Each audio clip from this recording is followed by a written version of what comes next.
see. So I've been asked about the X project and about me. So I'm supposed to talk about me, and I can't do that very well. So I'm going to tell you the X project. What it is, and you're going to start seeing more of it now. Actually, it was picked up by. We'll just say I'm very lucky. Very blessed. But I have had a dream for about 10 to 15 years about this, and what it basically is, it's hard to describe, but I I'm a scout and have been, sorry, I'm getting messages. Um, Picked up 4 people that have been in the business before, and unfortunately, under for certain circumstances, they weren't. They had to pull out and out of the spotlight. And when you see who these people are, you're going to know who they are.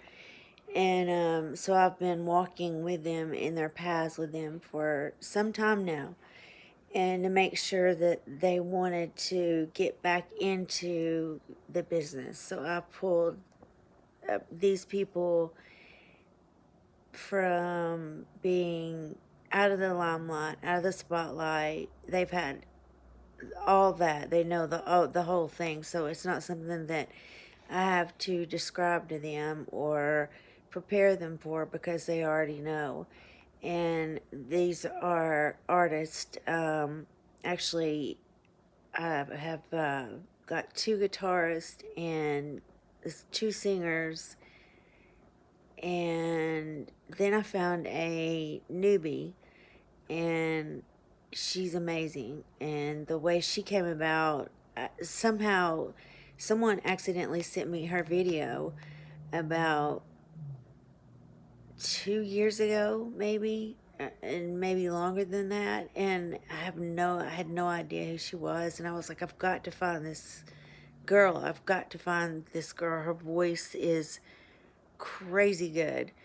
And how do you do that? How do you go about doing that? And then we met um, by sheer destiny, fate, if you will. I'm a spiritual person, so I truly believe that it was a fate thing, and put 2 and 2 together and realized that that's who it was. So she she's going to blow your mind. So here I've been working on this. So you bring that into it, and I'm pushing them back out. LeBron Lazenby is one. I won't name the other ones because you'll see, and these are very, they're people that you'll want to see again. We'll just put it that way. You'll want to see again. And I've been working with them and putting a lot of time and effort in with them, and they definitely want that again and what comes along with it, because it's being in the business, if you will, with the quotes. It's it's it's overwhelming. It's different, and you're putting your whole life out there for the whole world to see, and every little move you make for a little while, the media knows about it, and that's something that they have to deal with, and the media knowing about them. So this isn't a story about me. This is more about, I've written songs for them. I'm more of I'm a nurse first and foremost, a mom, and I write songs, poems, and have written books. My family doesn't even know a lot of these things. And then I've had ghostwriters that have written about me. Apparently, there's some things about me I don't know what it is about me that is interesting, but I've had a lot of really bad things happen to me, and a lot of really good things happen to me. The bad things seem to outweigh the good, and I've been threatened, and my kids have been threatened 3 times. So I'm watched very well. Um, I'm watched every move you make, every step you take.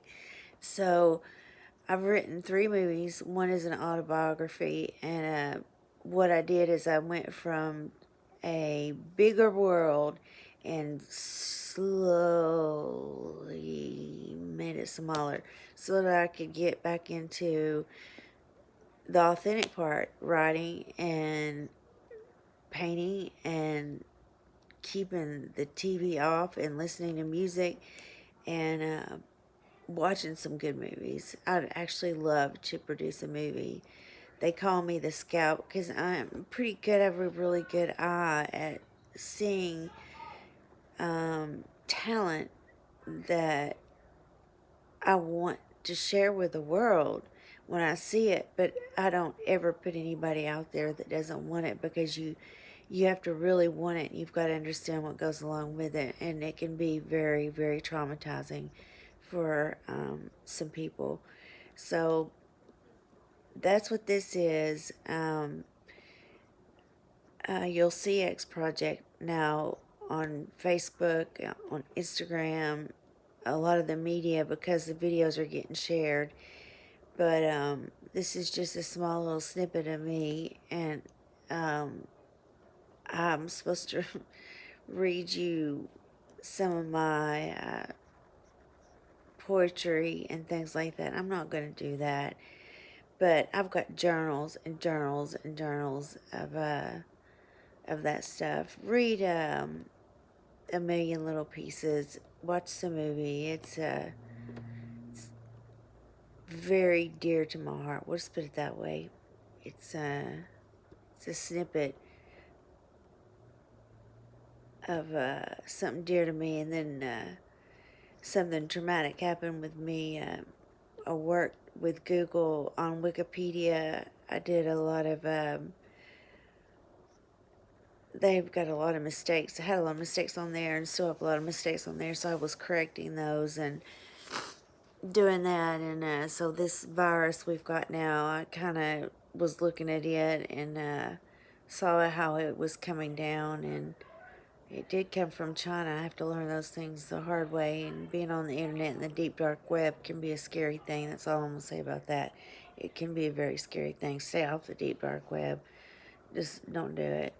But I was doing that for not Google. This was another company that I was working for. And during that time, that's when I was threatened, and I had some things happen. So anyway, there's a whole chapter there that I think people want out there, but that comes up from a higher power that I'll have to talk to the powers that be. That's not something I'm going to sit and just talk about without talking to somebody else about it, because I don't want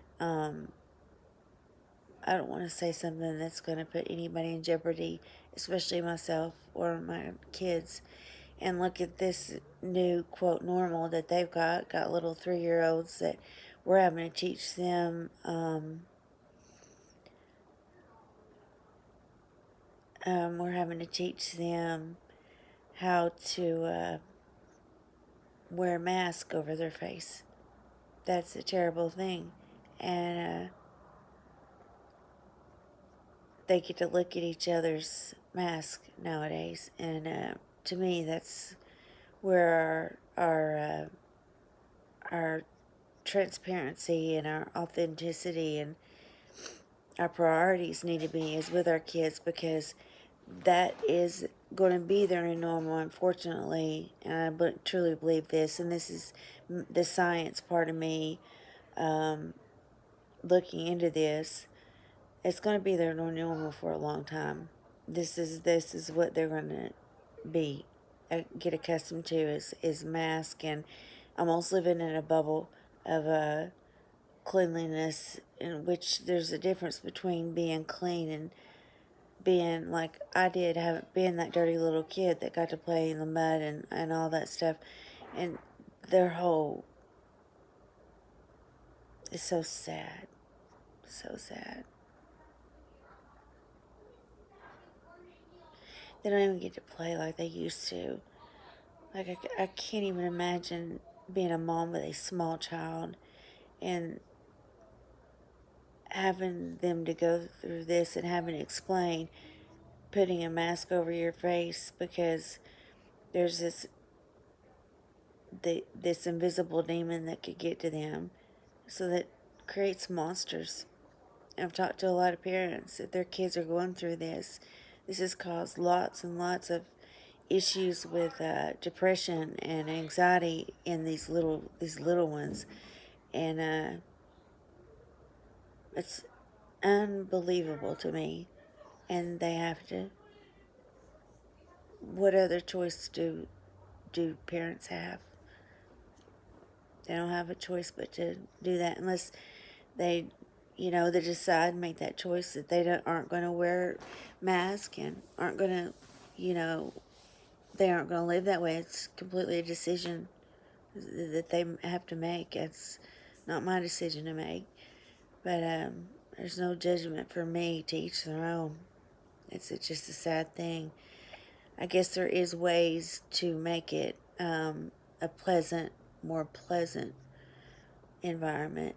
But yeah, our world is upside down.